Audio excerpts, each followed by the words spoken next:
आचार्य सम्राट पूज्य श्री श्री मुनि जी महाराज साहब, उत्तर भारतीय प्रवर्तनी श्रमी सूर्या डॉक्टर पुरानी श्री सरिता जी महाराज साहब, सरल आत्मा सरल मना सदगुरु वर्या श्री अजय कुमारी जी महाराज साहब, श्रमी गौरा प्रज्ञा ज्योति प्रवचन प्रभाविका डॉक्टर पुरानी श्री शिवाजी महाराज साहब की पावन पवित्र चरण कमलों में कोटि कोटि वंदन नमन।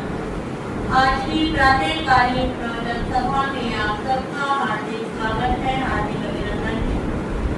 गुरु कृपा से आपके समक्ष तत्वों की चर्चा चल रही है, जिसके अंदर तीसरा पुण्य तत्व, पुण्य 9 प्रकार के होते हैं, जिसके अंदर आपने अन्न पुण्य, पान पुण्य, लयन पुण्य, शयन पुण्य और वस्त्र पुण्य को श्रवण कर लिया है।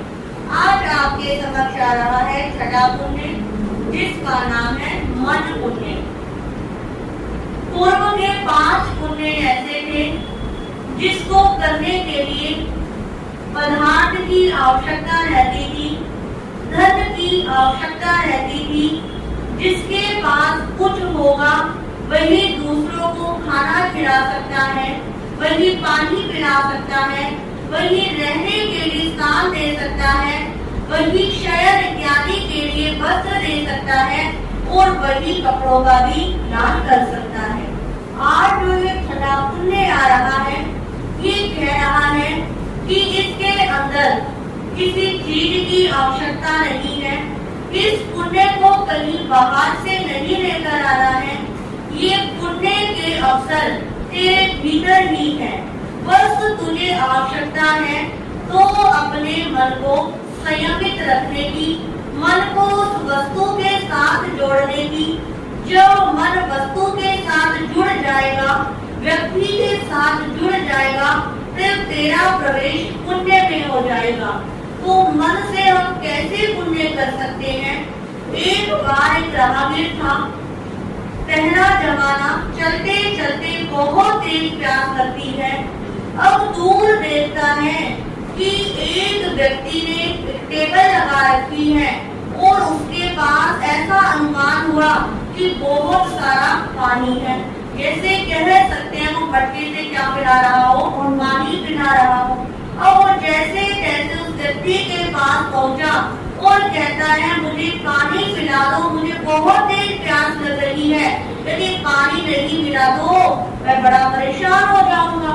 अब वो व्यक्ति कहता है भाई, मेरे भावना भी है मुझे पानी पिलाने की, मैं रोज प्रतिदिन सबको फ्री में पानी पिलाता हूँ, पर मैं क्या करूँ, मेरा पानी सारा खत्म हो गया। अब पानी खत्म हो गया तो मेरे पास अब पानी का साधन नहीं है, मैं तुझे क्या नहीं पिला सकता, पानी नहीं पिला सकता। अब यहाँ पर क्या है, व्यक्ति के पास पदार्थ नहीं है, पानी नहीं है, परंतु क्या है, मन है कि मैं पानी होता तो मैं क्या करता, पानी जरूर पिलाता। अब थोड़ा सा आगे और चलता है, एक रेस्टोरेंट ढाबा टाइप दिखाई देता है और वहाँ पर दिखाई देते थे बाहर बिस्लरी इत्यादि की बोतलें लग रखी होती है। और वो कहता है अब यहाँ पर क्या मिल जाएगा, पानी मिल जाएगा। और जैसे जैसे उस रेस्टोरेंट ढाबे के पास पहुँचता है और होटल के मालिक को कहता है मुझे पानी पिला दो, मेरा पानी के बिना बुरा हाल हो रहा है।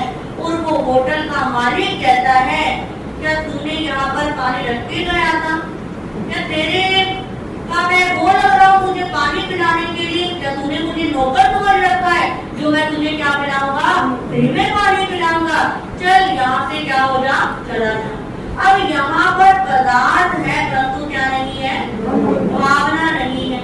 अब थोड़ा सा आगे और चलता है, एक दुकान पे पहुँचता है और एक व्यक्ति को देखता है, बड़ा सज्जन लग रहा था और उसके पास क्या था, बहुत सारा पानी रखा था।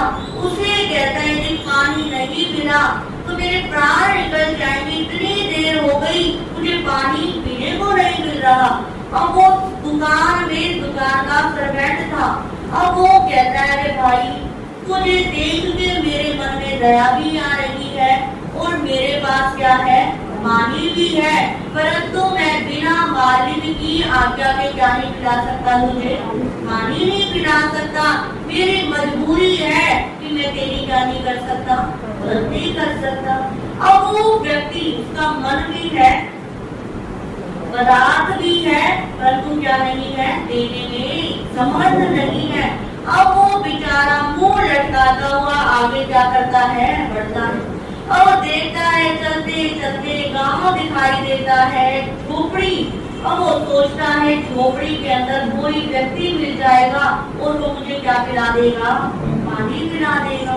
और वो जैसे जैसे झोपड़ी तक पहुंचता है, बिल्कुल प्राण यहाँ तक आ गए, हाय पानी कर रहा है।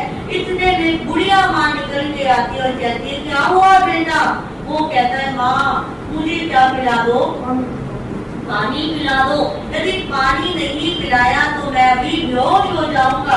अब वो बुढ़िया माँ के अंदर से लोटा पानी का भर के आती है और उसको क्या करती है, पिला देती है। अब जैसे ही वो पानी पीता है, उसको क्या हो जाती है, बहुत संतुष्टि होती है।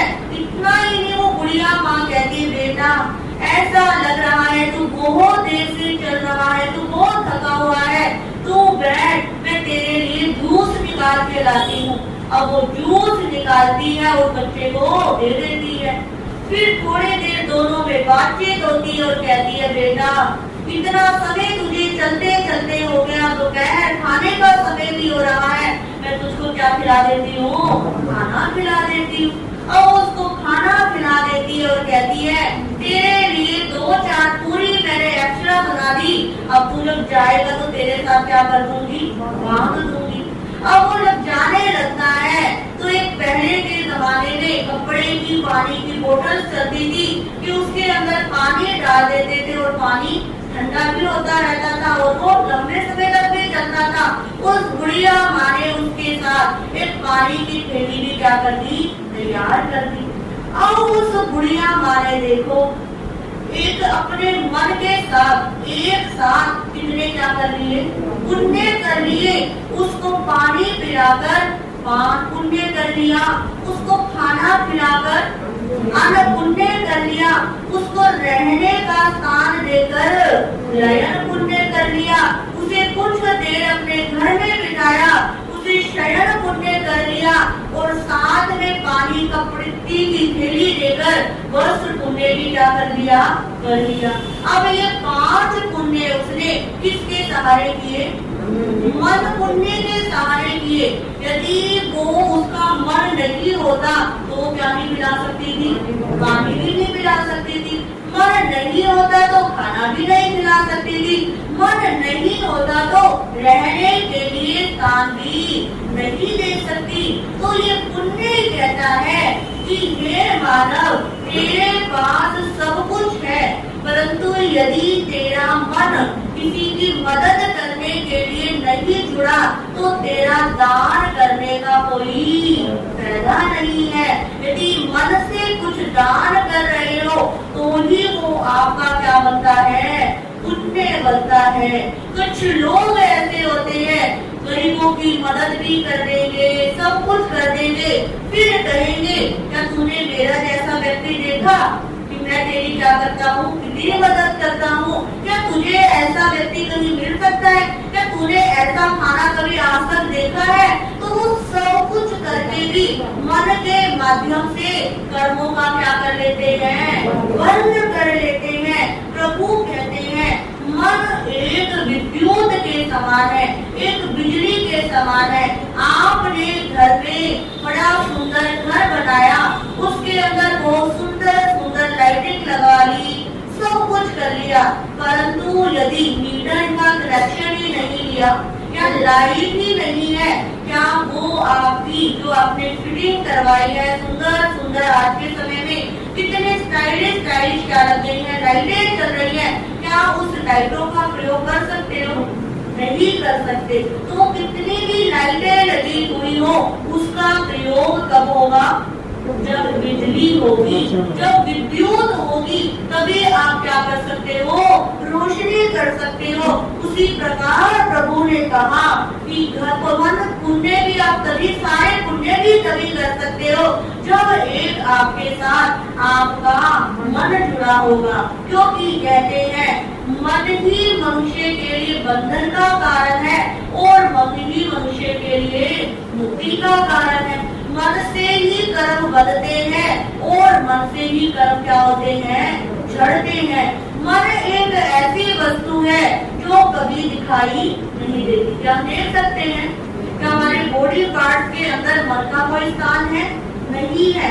ये हमारे शरीर के अंदर अदृश्य रूप में क्या करती है, काम करती है। और ये इतना पावरफुल होता है कि मन कहता है तो हम कुछ करते हैं। मन ने मना कर दिया तो हमारी हिम्मत नहीं है। मन ने कह दिया स्थानक नहीं जाना तो आप स्थानक नहीं आ सकते। मन ने कह दिया आज ये चीज खानी है, आज यहाँ पर जाना है, तो 100% क्या करते हैं, जाते ही जाते हैं। और इस मन को शास्त्रों के अंदर चंचल घोड़े की क्या दी है, उपमा दी है कि जिस प्रकार घोड़ा एक स्थान पर रुक नहीं सकता, उसी प्रकार हमारा ये मन प्रतिपल क्या होता रहता है, चलता रहता है। हम काया से भी एक स्थान पर क्या हो सकते हैं, स्थिर हो सकते हैं। हम वचन से भी मौन हो सकते हैं, परंतु कहते हैं हमारे इस मन के अंदर 1 घंटे के अंदर 60,000 विचार आ सकते हैं। मन के अंदर इतनी क्या है, कैपेसिटी है। आप बेशक काया से यहाँ बैठे हो, परंतु क्या पता मन से आप कहाँ पहुँचे हुए हो। मन से आप अपने घर में पहुँचे हुए हो, किसी रिश्तेदार के पास पहुँचे हुए हो, या कहीं विदेश में पहुँचे हुए हो, क्योंकि एक मन क्या है, गुब्बारे की तरह है। कहते हैं गुब्बारे के अंदर जब हवा भरते हैं तो वो कहाँ जाता है, ऊपर जाता है। और उसी गुब्बारे के अंदर जब पानी भरा हुआ तो वो कहाँ जाता है, नीचे जाता है। उसी प्रकार कहते हैं मन की 3 अवस्था होती है। एक होती है अशुभ अवस्था, एक होती है शुभ अवस्था और एक होती है शुद्ध अवस्था। तो जो अशुद्ध अवस्था होती है वो गुब्बारे में पानी भरे हुए के समान होती है कि जब मन अशुद्ध की तरफ लगा हुआ होता है तो वो क्या करता है, स्वर्ग का बंधन करता है, वहाँ पर वो निम्न गतियों का बंद करता है। और ये मन यदि शुभ में होता है तो ये कहाँ जाता है, हवा की गुब्बारे में हवा की तरह ये ऊपर की ओर जाता है। और फिर धीरे धीरे ये मन ऊपर जाते जाते शुद्ध की ओर क्या बढ़ जाता है, बढ़ जाता है। यानी कि ये मन जन्म मरण से मुक्त कराने की पावर है, तो वो हमारे मन के अंदर है। प्रभु ने कहा कि ये मन से हम अपने भावना भव नाशिनी, अपने भवों का भी क्या कर सकते हैं, नाश कर सकते हैं। वो नाश कैसे हो सकता है, जब इस मन से हम शुभ कामना करते हैं। क्या करते हैं, शुभ कामना करते हैं। जब हम अनुमोदना करते हैं किसी अच्छे कार्य की, तो हमारा मन बंधन की जगह मुक्ति का क्या बनता है, कारण बनता है। प्रतिदिन कहते हैं हमें ये शुद्ध भावना मानी चाहिए कि हे भगवान, इस संसार के अंदर जितने अरिहंत परमात्मा है वो जल्दी से जल्दी क्या बने, सिद्ध बने। जितने साधु हैं वो क्या बने, केवली बने। और जितने केवली हैं वो जल्दी से जल्दी सिद्ध बुद्ध और मुक्त हो। 5 भरत, 5 रावत, 5 महावीर क्षेत्र में जितने भी श्रावक श्राविका है वो जल्दी से जल्दी 12 अनुव्रतों को ग्रहण करके 11 प्रतिभाधारी श्रावक बन के अपने लक्ष्य को क्या करें, प्राप्त करें। जो तपस्या कर रहे हैं उनकी तपस्या में क्या हो, सफलता हो। तो हम मन से हमें शुभ भावना पाने में कुछ भी नहीं लगता। क्या हमें कुछ देना पड़ता है, नहीं देना पड़ता। कहते हैं जब हम मन से किसी के लिए शुभ भावना पाते हैं तो वो तिलक के समान होता है। जब आप किसी पर तिलक लगाते हैं तो तिलक लगाने से पहले उंगली पर क्या लगता है, अपनी उंगली पर ही तिलक लगता कुमकुम लगता है, उसके बाद दूसरों पर क्या लगाई जाती है? मेहंदी लगाई जाती है। उसी प्रकार जब कोई मेहंदी लगाता है, दूसरों के ऊपर तो बाद में लगाई जाती है, पहले उसका निशान किसके ऊपर आ जाता है? अपने ऊपर आ जाता है। उसी प्रकार कहते हैं कि जब हम दूसरों के लिए शुभ कामना करते हैं, दूसरों के शुभ कार्य की अनुमोदना करते हैं, तो हमारा भला अपने आप हो जाता है। यदि कोई अच्छा कार्य कर रहा है और उसमें हम अंतराय डालते हैं, तो कहते हैं जैसे सूरज होता है, सूरज के ऊपर आप फूकोगे तो किसके ऊपर आएगा? हमारे ऊपर ही आएगा। वो क्या नहीं करेगा? आपके फूक को स्वीकार ही नहीं करेगा। तो उसी प्रकार यदि हम किसी के लिए अशुभ भावना पाते हैं, तो वो हमको ही क्या करनी पड़ती है? भोगनी पड़ती है। तो ये मन पुण्य कहता है कि हे साधक, तू अपने मन पर क्या पा? कंट्रोल पा। जब तक इस मन को हम अपनी मुट्ठी में नहीं करते, ये मन 4 गति 84 लाख जीवा योनि के अंदर क्या करता रहता है? भ्रमण करता रहता है। मन होता है तो बचकान करते हैं, मन होता है तो दूरदर्शन करते हैं, मन होता है तो स्वाध्याय करते हैं, मन होता है तो कुछ अच्छे काम करते हैं। यदि मन नहीं होता तो ये मन बंधन के कार्यों में लगा रहता है। तो हमारे शास्त्रों के अंदर 6 प्रकार के शब्द दिए हैं जहाँ पर ये मन बहुत ज्यादा काम करता है। सबसे पहले कहते हैं मंत्रे। मंत्रे यानी कि मंत्र। मंत्र में क्या है? शक्ति है। मंत्र कोई भी हो, यदि उस मंत्र को श्रद्धा भक्ति भाव के साथ पढ़ा जाए तो हमारे लिए क्या बन जाता है? वरदान बन जाता है। अब नकार मंत्र को ही देख लीजिए। नकार मंत्र को पढ़ के किसने अपनी आत्मा का कल्याण किया? सुदर्शन शूली का क्या बन गया? सिंहासन बन गया। वो फूलों सांप के सांप क्या बन गए? फूलों की माला बन गए। वो अमर कुमार जिसे अग्नि की वेदी पर बिठा दिया गया और उसने नकार मंत्र पढ़ा और वो क्या बन गया? सिंहासन बन गया। उन्होंने तो क्या पढ़ा था? नकार मंत्र। नकार मंत्र तो उस समय भी क्या था? वही था और आज भी क्या है? वही है। परंतु अंतर किसमें आया? भावों में आया। जिसने मन से पढ़ा उसका क्या हो गया? कल्याण हो गया।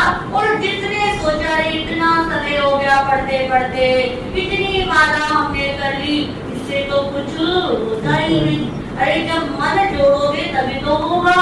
ऊपर ऊपर से क्या घुमाते हैं? माला घुमाते हैं, परंतु मन को मंत्र के साथ नहीं जोड़ते। तो आचार्य फरमाते हैं कि मंत्र में भी क्या है? शक्ति है। परंतु वो शक्ति कब दिखाई देती है? जब भाव हमारे जुड़ते हैं। दूसरी बात कहती है तीर्थे। तीर्थे यानी कि तीर्थ में भी क्या होती है? शक्ति होती है। तीर्थ कितने प्रकार के होते हैं? 2 प्रकार के, जंगम तीर्थ और एक स्थावर तीर्थ। एक तीर्थ जहाँ पर तीर्थंकरों ने क्या करा है? केवल ज्ञान मोक्ष को क्या करा है? प्राप्त किया है। जैसे कि समेत शिखर जी, पाली दाना, गिरनार जी, सोनगिरी, ये सब क्या कहलाते हैं? हमारे तीर्थ कहलाते हैं। और दूसरे तीर्थ कौन से होते हैं? साधु, साध्वी, श्रावक और श्राविका। तो क्या कहा कि तीर्थ में भी क्या है? शक्ति है। कुछ व्यक्ति ऐसे होते हैं, आपके परिचय में भी होंगे, कि हर महीने कहाँ जाते हैं? महावीर जी जाते हैं। कोई हर महीने कहाँ जाते हैं? तिजारा जी जाते हैं। आजकल लोगों का बड़ा प्रश्न है कि कोई खाटू श्याम जाता है, कोई यही जाता है। वो क्यों जाते हैं? क्योंकि क्या जम गई है? श्रद्धा जम गई है, भाव जम गया है कि मुझे हर महीने क्या करना है? जाना ही जाना है।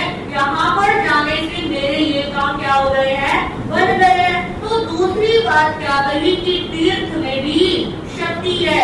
साधु साध्वी, कितने व्यक्ति ऐसे होते जिनको साधु साध्वी पर क्या नहीं होती?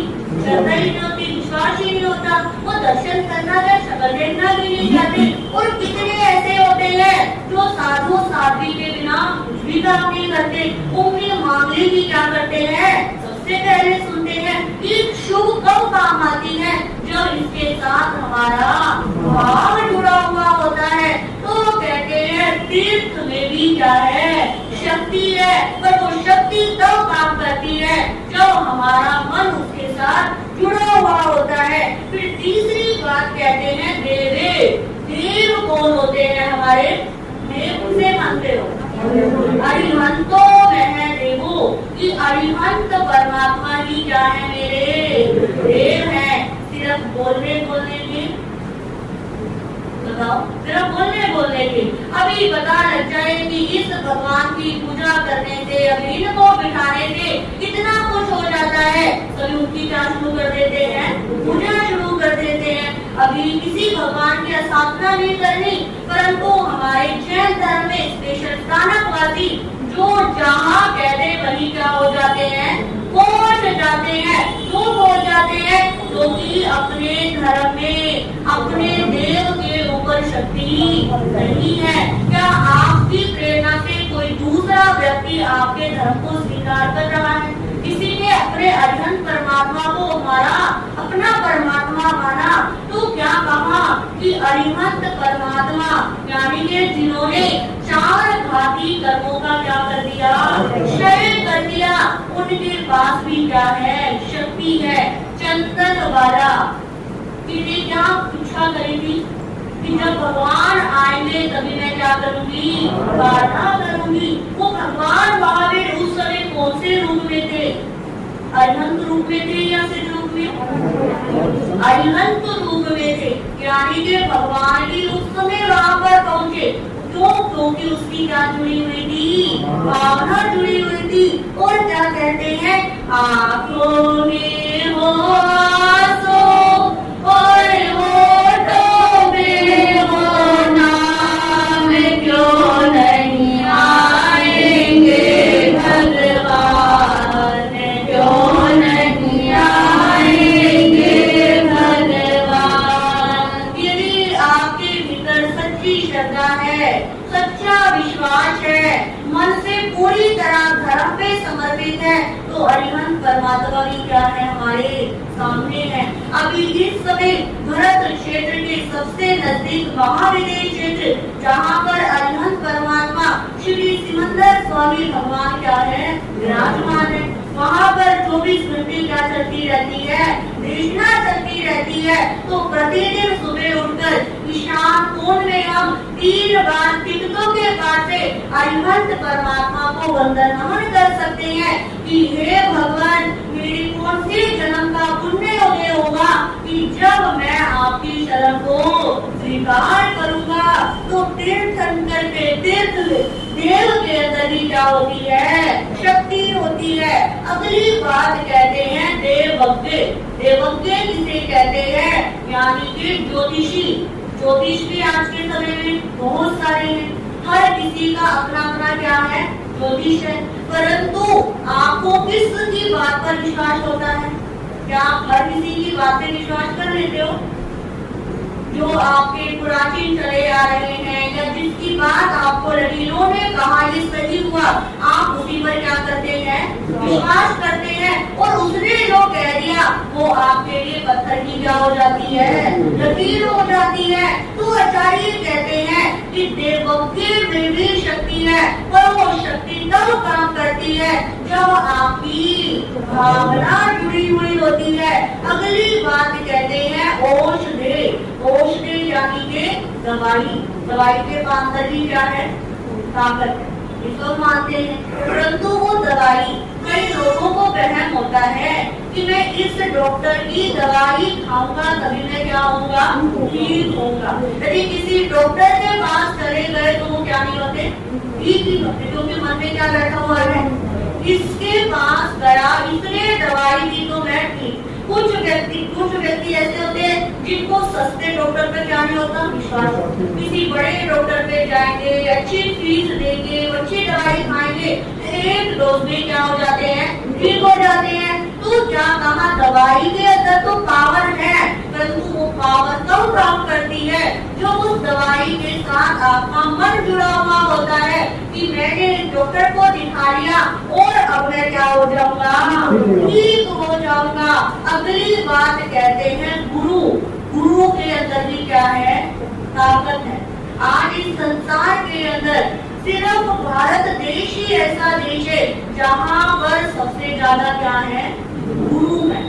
इस भारत की भूमि को ऋषि भूमि, गुरु भूमि क्या करा जाता है, कहा जाता है। तो हर गुरु के पास क्या है, ताकत है। और अपने जैन धर्म के अंदर जितना तप त्याग जैन साधु साध्वी करते हैं उतना किसी और धर्म के नहीं करते। परंतु फिर भी गुरु के ऊपर भी क्या नहीं है, श्रद्धा नहीं है।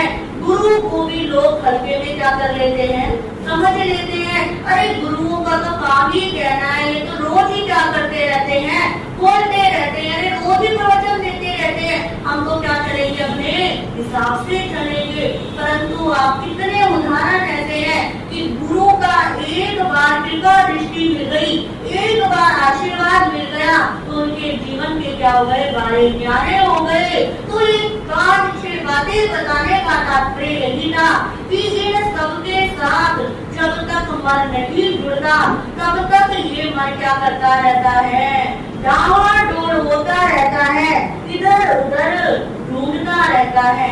आपने नाम सुना होगा बलभद्र मुनि का, सुना है बलभद्र मुनि की वो कहानी कि वो इतने सुंदर थे, इतने सुंदर थे कि जब उनको स्त्रियां देखती थी तो उनके ऊपर आसक्त हो जाती थी कि कितना सुंदर रूप है। तो कहते हैं एक बार गांव के अंदर उनका प्रवेश हुआ।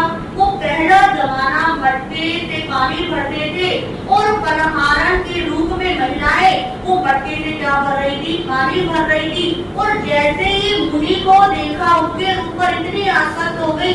अब मटके के ऊपर गोल गोल पर रस्सी बांधते, अब जहाँ पर मटके के ऊपर रस्सी बांध रही थी अब बच्चा वहाँ पर खड़ा था, उस मुनि पर इतनी आसक्त हो गई कि बच्चे के गले में ही क्या बांधी, रस्सी बांध दी।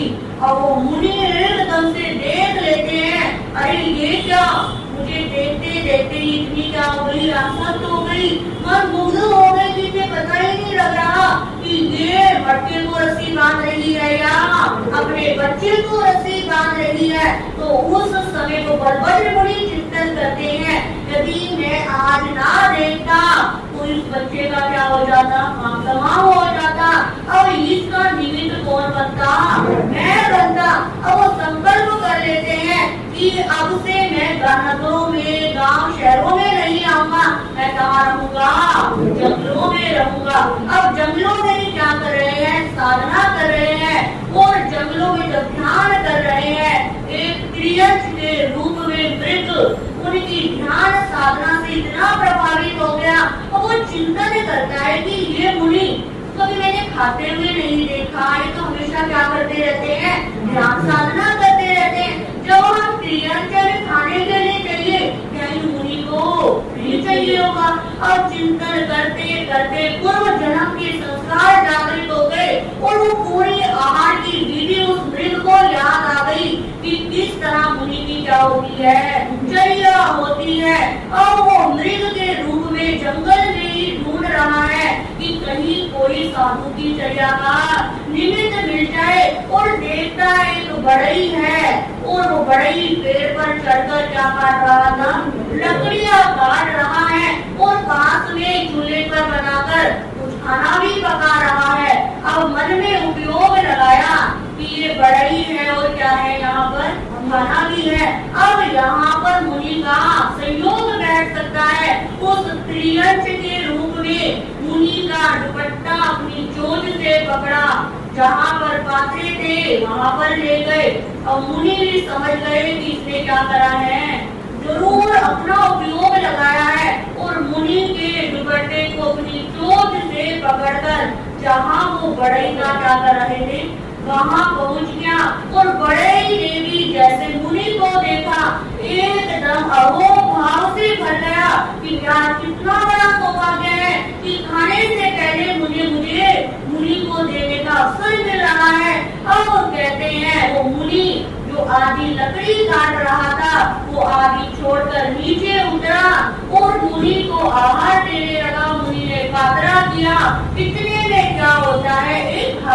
झोंका आता है, जो आधी टूटी हुई लकड़ी थी वो क्या हो गई, नीचे गिरती और तीनों के ऊपर क्या हो जाती है, गिर जाती है और तीनों ही काल धर्म को प्राप्त हो जाते हैं। तो ये उदाहरण एग्जाम्पल हमको प्रेरणा देता है कि उस मृग ने मन के माध्यम से कितने पुण्य का क्या कर लिया, उपार्जन कर लिया, क्योंकि वो काया से देने में समर्थ नहीं था, वो वाणी से भी कुछ नहीं बोल सकता था, परंतु उसने पुण्य कैसा किया, मन के साथ पुण्य किया और वो बढ़ई भी जाकर रहा है। मुनि को मन के साथ वो आहार ले रहा है और मुनि शुद्ध भावों के साथ आहार ले रहे हैं, तो तीनों के तीनों कार्य करके पांचवें देवलोक में क्या करते हैं, जाते हैं। ये किसका परिणाम है, ये मन से पुण्य करने का परिणाम है कि जब तक ये मन सदगति में नहीं लगेगा, शुभ भावों में नहीं लगेगा, तब तक ये मन भटकता हुआ रहेगा। तो आचार्य कहते हैं कि वे साधक, कि छठा पुण्य तुझे कहता है कि जब भी तुझे अवसर मिले तो मन पुण्य से क्या कर लेना, कर्मों की निर्जरा कर लेना, इस मन से और कर्मों का बंधन नहीं करना। तो इस प्रकार आज आपके समक्ष छठा मन पुण्य आया कि हम मन से कैसे शुभ भावों के साथ पुण्य को कर सकते हैं।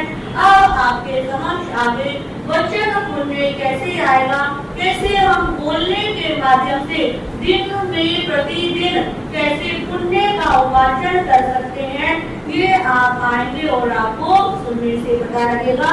इन्हीं शब्दों के साथ मैं अपने विषय को विराम देती हूँ। आज का बचकान, किसी का उपवास, आइमिल, एकादशी, श्रीमती स्मिता जी, मुनि जी, और भी किसी का है एकादशना?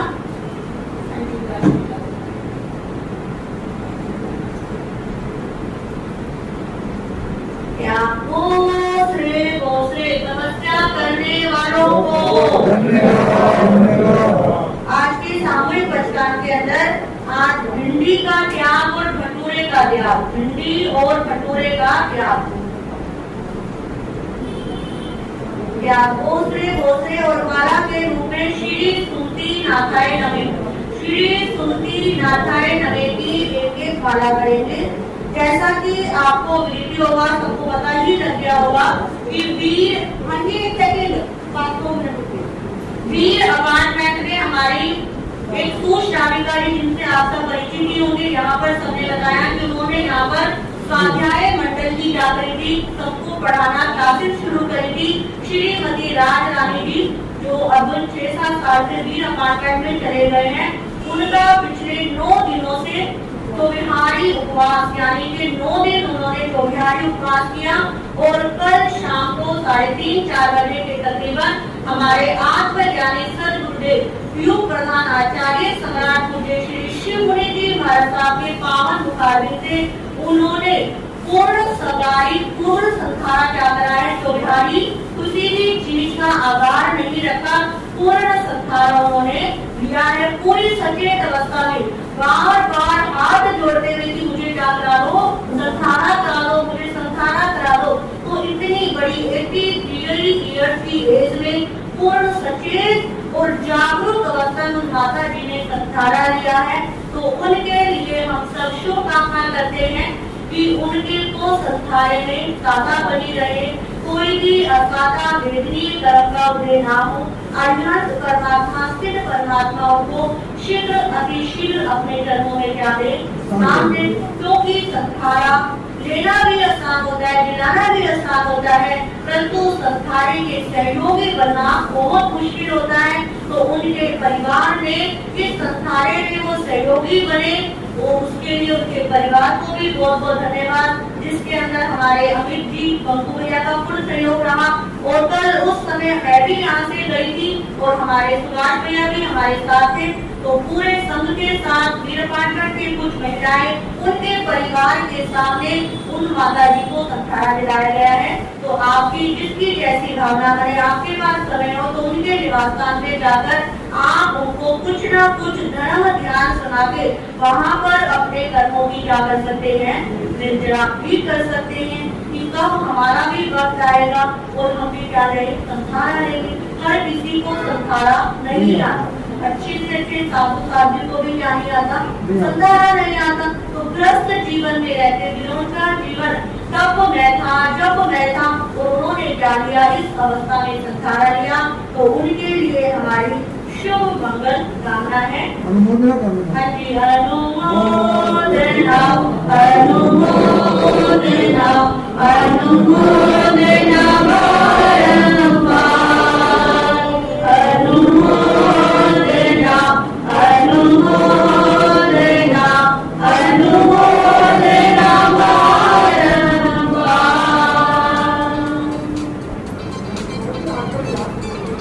हाँ जी, आज दोपहर में 3 से 4 बजे उसका धर्म स्तोत्र का जाप है यहाँ पर। तो जिनके भाई बहन आ सकते हैं वो आने का प्रयास करना। श्रीमती सुशीला जी जो जैन कॉन्फ्रेंस की महिला है, शायद उन्होंने अभी संडे को आईपीएल चल रही है, शायद उन्हीं की तरफ से है, मुझे कंफर्म नहीं है। तो आप सब क्या करना, जो आ सकते हैं वो 3 से 4 आके उसका धर्म के पाठ का लाभ ले सकते हैं। 3 शब्दों के साथ सुनना है। बोलिए भगवान महावीर स्वामी की, संसार के सभी महापुरुषों की, श्री जैन धर्म की, अहिंसा परमो धर्म की। आज की हमारी सभा में श्री माधोराम जी, जिनसे आप सब परिचित ही होंगे, पहले सेक्टर 2 रहते थे, तो वो बाबू जी आए हैं। इसके साथ साथ सेक्टर 7 से माया बहन भी पहली बार ही आए हैं आज इतने दिनों में। तो इससे भी कहना है कि रोज आने का क्या करें, भाव रखें और एक दूसरे को भी प्रेरित दें। शालीमार बाग से भी आए हैं, तो जो आए हैं उनको धन्यवाद, जो नहीं आए उन तक भी मैसेज पहुंचाने का भाव रखें। नमो हरिहस्तानम, नमो सिद्धानम, नमो आयरियानम, नमो वैष्णयानम, नमो लोहे संस्थानम, ऐसो पंच नमो कारो सर्व पापनाशनो मुलानते सब्बे सिंह पढ़ो अवै मंगलम, श्री चत्तारी मंगलम मरियम मंगलम सिद्धाम मंगलम साहू मंगलम देवी प्रणतो नमो मंगलम, चत्तारी लोकतमारी अंतान लोकतमा सिद्धान लोकतमा साहू लोकतमा देवी प्रणतो नमो लोकतमा, चत्तारी शरणम प्रवज्यामि हम तेरी शरणम प्रवज्यामि, सिद्धे शरणम प्रवज्यामि साहू शरणम प्रवज्यामि, देवी प्रणतम धम्मं शरणम प्रवज्यामि।